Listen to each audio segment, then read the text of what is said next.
Shadows spill across Chicago's south and west sides, where cracked streets echo with years of struggle and survival. Here, gangs rise from poverty's grip, shaping neighborhoods hardened by loss and defiance.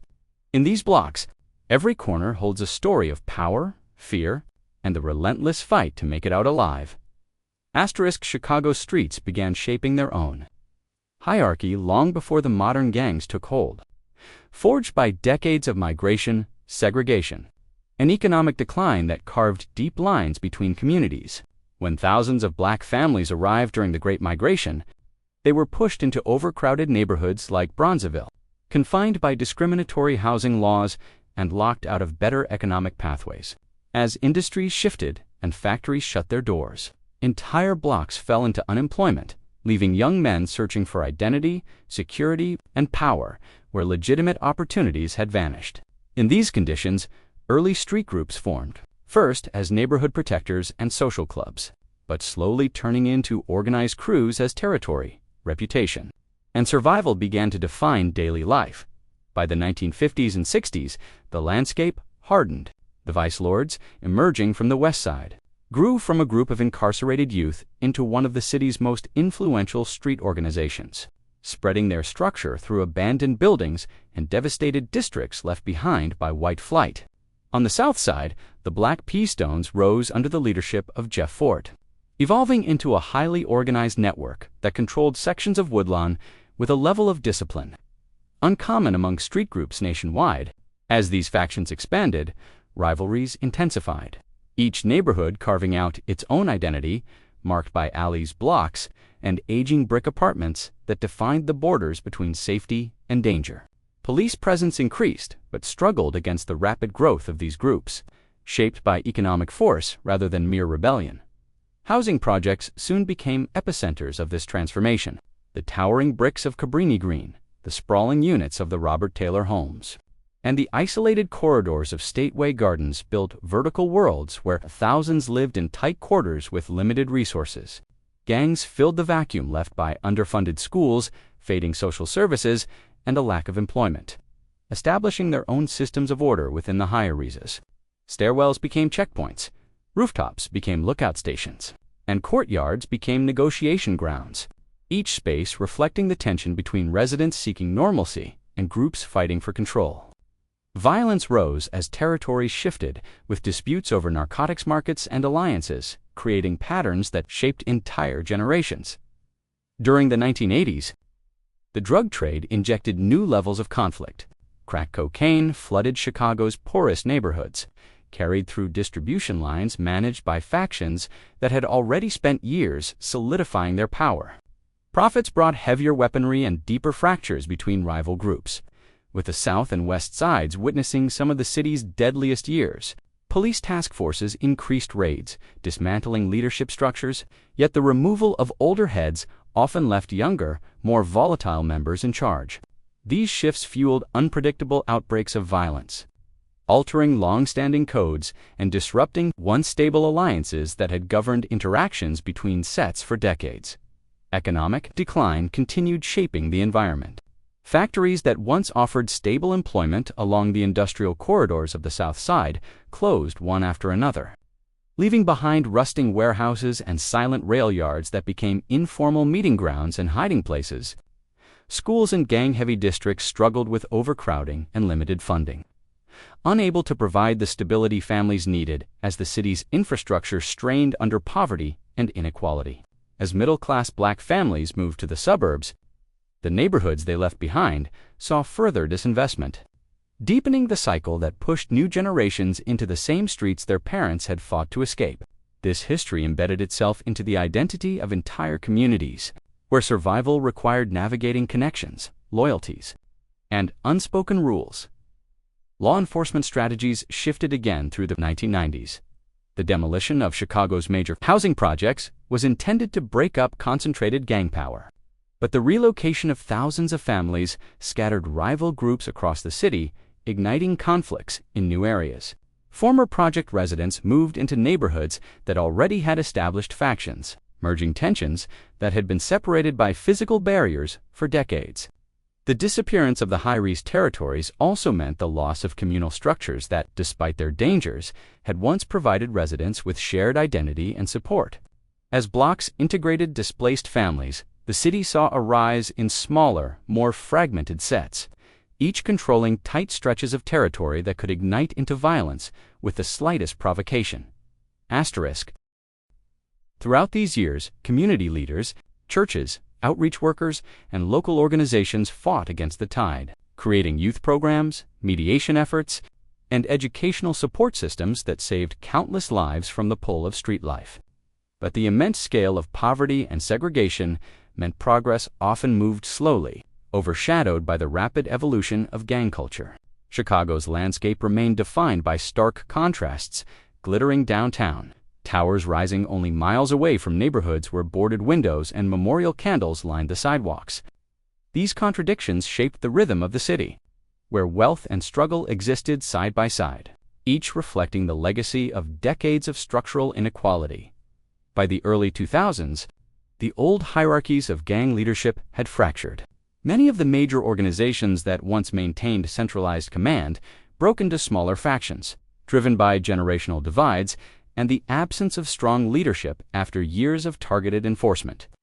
Younger members formed their own sets, sometimes in conflict with their historical allies, driven more by immediate circumstances than long-term strategy. Social media created new fronts for rivalry, transforming taunts into rapid escalations and bringing a new visibility to conflicts that once remained contained to certain blocks. The city's homicide patterns shifted accordingly, with disputes sparking faster and spreading unpredictably across neighborhoods that had never previously been connected. Despite the turmoil, Chicago's communities continued shaping their own identity through resilience and culture. Music, art, and local activism highlighted the city's struggle and strength, documenting stories of loss and perseverance that defined life in areas too often reduced to statistics. Block parties, family gatherings, and community events persisted even in the most troubled districts, offering moments of unity amid the ongoing challenges. Elders recalled the days when their neighborhoods were vibrant hubs of business and culture, passing down memories that preserved a sense of pride often overshadowed by violence. The city's response evolved with new programs targeting youth employment, mental health, and violence prevention, though resources frequently fell short of the need. Collaborations between community groups and law enforcement attempted to reduce retaliation cycles, while researchers studied patterns of segregation that had shaped Chicago for generations. Historical forces remained deeply embedded, from Redland zoning maps to the remnants of destroyed public housing, each contributing to the modern landscape of gangs and ghettos that still define parts of the South and West Sides. These layers formed a complex web of past and present, linking old histories of migration and discrimination with the current struggles unfolding on the streets. As the years progressed, the cycle continued evolving, shaped by shifting city policies, changing demographics, and the persistent influence of economic hardship. Neighborhoods rebuilt little by little, with new developments rising where abandoned lots once stood, while community organizations pushed for investment that matched the scale of the challenges. Yet the legacy of decades of division remained visible in the daily lives of residents navigating streets marked by history. Each block carried memories of past conflicts, shifting alliances, and the constant effort to carve out safety in places long defined by instability. The story of Chicago's gangs and ghettos unfolded as a timeline of struggle, adaptation, and survival, shaped by forces larger than any individual group. It reflected the city's broader narrative of migration, segregation, poverty, and resilience, each chapter tied to the shifting realities of urban life. And through every decade, the fight to rise above these conditions continued, driven by the hope of building a future where the weight of history no longer dictated the shape of a neighborhood or the fate of its youth. Asterisk. In the years that followed, shifting demographics began reshaping sections of Chicago that had remained unchanged for generations. Latino communities expanded across neighborhoods once dominated by earlier waves of migrants, forming their own local networks that intersected with the long-established black gangs of the South and West Sides. Groups like the Latin Kings, 2-6, and Latin Disciples solidified their presence, each tracing origins to earlier decades of youth organizations that had evolved in response to poverty, discrimination, and territorial identity. As populations grew, boundaries between Black and Latino neighborhoods hardened, creating corridors where long-standing tensions mixed with new alliances forged around shared struggles. Economic hardship affected both sides, pushing young men into the same cycle of street influence carried over from the previous generation. The 2010s marked another turning point as gun violence concentrated in specific districts, drawing national attention to areas long familiar with instability. Police efforts shifted toward data-driven strategies, mapping higher-risk blocks and focusing resources on small groups believed responsible for a significant portion of shootings. These tactics aimed to reduce the rapid retaliation patterns that had become common, but in neighborhoods shaped by decades of mistrust. Cooperation with authorities remained difficult. Community members navigated a landscape where safety depended on understanding the unseen geography of alliances, disputes, and invisible borders that divided streets into zones defined by history rather than official maps. Young people often learned these boundaries early, adjusting daily routines to avoid streets associated with rival sets. Technology increasingly influenced the city's gang dynamics. Phones recorded confrontations, messages spread quickly across social platforms, and threats once exchanged privately became visible to thousands within minutes. This visibility accelerated conflicts, turning personal grudges into public challenges that demanded immediate response within certain groups' codes of conduct. Investigations began linking online activities to real-world violence, revealing how digital communication had become intertwined with territorial identity. Police units adapted by monitoring online behavior, while outreach workers attempted to intervene before online disputes escalated into physical retaliation. These efforts highlighted the evolving nature of gang culture in a city where technology reshaped interactions as dramatically as economic forces had. In previous decades, even as violence fluctuated from year to year, investment projects transformed sections of the city. Former industrial corridors turned into commercial districts. Abandoned lots became housing developments, and transit expansions connected areas once isolated by aging infrastructure. Yet redevelopment often brought concerns about displacement, as rising property values pushed longtime residents away from neighborhoods where their families had lived for decades. This shift added another layer to the city's complex landscape, blending progress with loss as communities adapted to new environments that offered improved conditions but threatened established identities.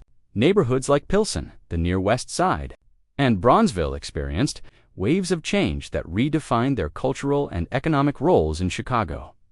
Amid these transitions, local organizations intensified efforts to disrupt the cycles that had fueled gang recruitment for generations. Violence interrupters walked the same streets where conflicts often sparked, relying on community relationships to mediate disputes and prevent retaliation. Youth centers expanded programs that offered alternatives to the streets, focusing on education, employment, and mental health support. Churches continued providing stability for families, hosting events that brought neighbors together in districts where unity was essential to resilience. These programs documented measurable successes, reducing violence in some areas and connecting young people with resources that had not existed in earlier decades. Yet the scale of the challenges often exceeded available funding, creating gaps that limited the reach of these interventions.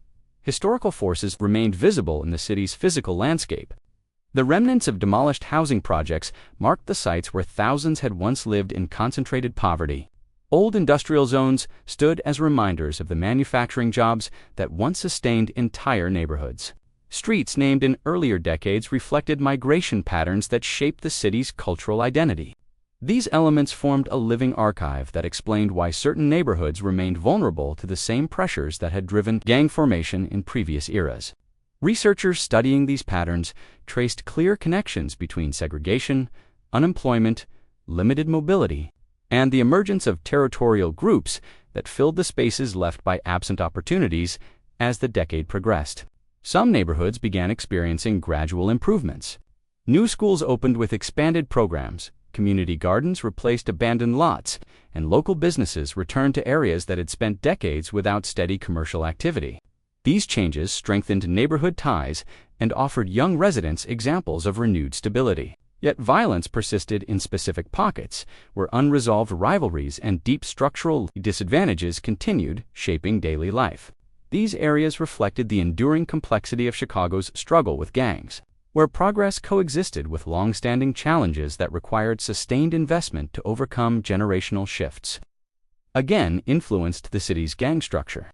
Older members who had experienced the height of organized leadership in past decades often encouraged younger individuals to avoid repeating the cycles that had shaped their own lives. Some became mentors, sharing knowledge of how alliances once operated and how conflicts escalated into tragedies that affected entire families. Their experiences added perspective to community efforts seeking long-term solutions. Meanwhile, younger members faced different realities than those who came before, navigating a fragmented landscape where small sets replaced the large hierarchical organizations of earlier decades. This fragmentation made conflict resolution more difficult, as the absence of central leadership reduced the influence of older figures who once controlled entire territories. Chicago's story continued unfolding in the everyday experiences of residents, who shaped their neighborhoods through resilience. Families emphasized education, discipline, and community involvement as tools to break the patterns that had dominated previous generations. Teachers, counselors, and social workers played critical roles, supporting students who carried the weight of neighborhood pressures into the classroom. Local historians documented the evolution of each district, preserving knowledge of how historical forces contributed to present conditions. Their work traced the path from early migration and housing discrimination to modern territorial conflicts, revealing the roots of issues that remain central to the city's identity. In the most affected neighborhoods, survival remained tied to understanding the past as much as navigating the present. Streets changed gradually, but memories of earlier eras influenced decisions, alliances, and fears. Families who had lived in the same homes for decades carried first-hand accounts of how gangs evolved, how housing policies reshaped entire blocks, and how economic shifts altered the city's foundation. These stories formed a crucial record that connected current generations to the long timeline of events, shaping life on the south and west sides. Through all of these transitions, Chicago's gangs and ghettos remained intertwined with the city's broader history. They reflected the consequences of segregation, the collapse of industrial labor, the destruction of public housing, and the adaptation of communities to changing economic and social realities. Each decade added new layers to the narrative, creating a complex picture that defied simple explanations. The city's future depended on addressing the same core issues that had followed each generation. From stable employment to equitable housing and sustained community support, the second half of the story continued unfolding. In the efforts of residents committed to rebuilding their neighborhoods, the programs designed to break cycles of violence, and the gradual shifts that redefined areas once overwhelmed by hardship, Chicago's landscape carried the marks of its past, but within those marks lay the ongoing struggle to reshape the future. The history of gangs and ghettos remained a central chapter in that struggle, tracing the long path from the earliest migrations to the modern dynamics of a city still working to overcome the legacy of decades of division and inequality.